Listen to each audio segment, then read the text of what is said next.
Hey, what's up guys? Today I'll show you a supernatural thriller film, The Empty Man. Spoiler ahead, watch out and take care. Someday, Paul and his friends go hiking on a mountain in Bhutan.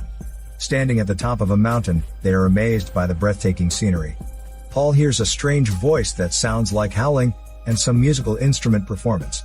However, nobody can hear it except for Paul. Paul is curious, so he follows the voice, but suddenly falls into a crevice. The rest are scared and want to rescue him, but it's remote, and they can't call in a rescue. So the male friend Angry Mista decides to go down with a rope to save Paul. When reaching the bottom, he finds Paul sitting on the ground in a catatonic state. In front of him, there is a strange huge skeleton that has 8 arms and hands. It doesn't look like a human skeleton. Before Angry Mustache can help him up, Paul whispers, "Don't touch me or you will die." Angry Mustache doesn't understand but still drags Paul out of the crevice and walks down the mountain with the others. Right then, a snowstorm hits and the temperature drops massively halfway the journey. They come to an empty house later and have a break, sheltering from the storm. There is no injury on Paul's body, but he seems to have lost consciousness. Paul wakes up after 3 days. He whispers something into his girlfriend's ear in the early morning, then leaves the house. Hours later, others realize Paul is gone. People start to worry about him. It's dangerous for him to be alone outside in the snow. They follow his footsteps and find him sitting in the snow, blowing a bone flute that he found in the crevice. Angry Mustache is annoyed by his blowjob on such a goddamn snowy day. So Angry Mustache shouts at him in anger, but Paul shows no emotion and keeps blowing the flute. Suddenly, Paul's girlfriend pulls out a dagger and kills Angry Mustache and his girlfriend, then throws herself off the cliff, leaving Paul blowing the flute alone in the snow. In 2018, James suffers from depression after his wife and son died in a car accident, and he has to live on pills to ease the pain. He quit his job in the police force and works at a hardware store, selling some cam gears and hormone sprays. His days are monotonous and lifeless, passing him by. One day, his neighbor's daughter Amanda has a chat with him. She has been depressed as she lost her father. She even tried to kill herself, but she has found a way to make peace. Through meditation, positive thinking, her life has changed completely. She believes that people are capable of manifesting their thoughts into reality. James doesn't understand or believe what she is saying. The next morning, a call wakes James up. It is his neighbor. Her daughter came home yesterday, but went missing this morning. There is a message written in blood on the bathroom mirror, saying, "The empty man made me do it." The neighbor thinks her daughter must have been kidnapped, so she calls the police. However, the police don't want to take that shit, but rather, they suppose Amanda is just a teenager, blown away by her hormones. Knowing that she can't count on the police, she reaches out to James, the former police officer. James was a parent and understands his neighbor's concern, so he agrees to help her. After the search, James finds a leaflet about the Pontifex Institute in Amanda's diary. On the back of the leaflet, the word tulpa is written. James doesn't know what it means. Thinking of what Amanda told him yesterday, James thinks she might have joined the institute. He asks his neighbor to list Amanda's close friends and starts the investigation from there. If she planned to run away from home, her friends must know something. James asks Amanda's closest friend if she knows where Amanda is and when she last saw her.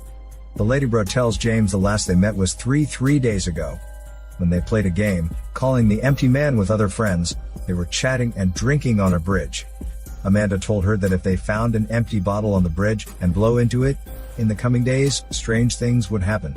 On the first day, they would hear the empty man and couldn't stop thinking about him. On the second day, they would see him approaching.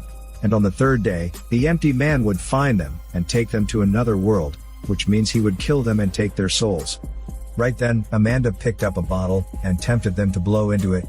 Out of curiosity and unwilling to lose the blow game, all the kids took turns blowing into it. They thought it was a stupid story. But when they finished, a dark figure appeared on the bridge with a strange sound. Every time when the girl recalls this, she finds it creepy. After that night, they all disappeared, just like Amanda. James thinks the empty man might be related to the cult Amanda mentioned before. He suspects they kidnap kids in the name of an evil god. James drives to the bridge where they played the game to see if he can find any clues. He finds the empty bottle and picks it up. He also wants to test how excellent his blowjob is, and then blows into it. Suddenly the world has gone quiet. He hears something is approaching. He turns around, but sees nothing. Before he leaves, he sees a manhole uncovered. He climbs down, and finds the hanged bodies of the rest of Amanda's friends. Besides them, there is the same message written in blood, as found in Amanda's house: "The empty man made me do it." When he reports it to the police, the whole town is shocked. Later, the lady bro is found dead in her bathroom. It looks like she had delusions before she stabbed herself to death with a pair of scissors. She left exactly the same message written in blood on the floor: "The empty man made me do it."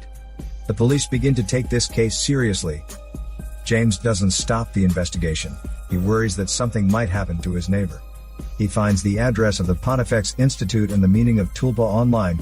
It is a cult that encourages people to sacrifice themselves and enter a new world through meditation. That night, he wakes up in the middle of the night. He hears some footsteps in his house. He also sees somebody wandering outside the door. He opens the door, but nobody is there. The next day, James goes to the institute, hoping to find out Amanda's whereabouts. But he doesn't get any useful information from the receptionist.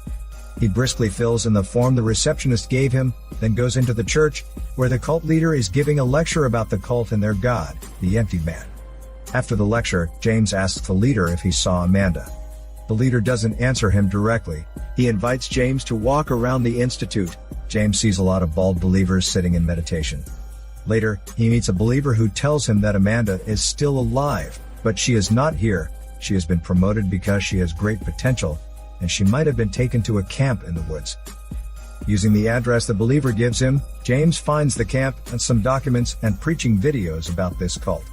It turns out for hundreds of years the cult members have been helping the ancient evil spirit possess the human body, so that they can get asylum and blessings from him. Just when James is leaving with the documents and videos, he hears some noises outside. James walks out of the house and sees a fire over the lake. He approaches cautiously, and sees the cult performing a ritual. They spot him and pursue him. James runs back to the car and escapes at last. When James hands over the evidence to a police officer, he is disinterested. Instead, he blames James for entering the cult's private realm. Now James understands that he can only rely on himself. The police won't help him solve the case. James goes to his store and grabs some weapons. Then, he goes to his neighbor, and tells her that Amanda has joined a cult. It's better that she leaves the house, and stays somewhere safe for a few days. James slips into the cult's library, where he is astonished to find lots of information about himself, including his date of birth, work experience, a birthday coupon he used in a restaurant, and even prescriptions from the hospital. He also sees some nude photos of him, which he has no memory of at all. To get more clues, he follows a group of followers and observes them. He notes that they visit a patient in secret at a hospital each day. James guesses maybe they are visiting the leader. So he goes to the hospital with a gun, where he finds Amanda taking care of a sick man.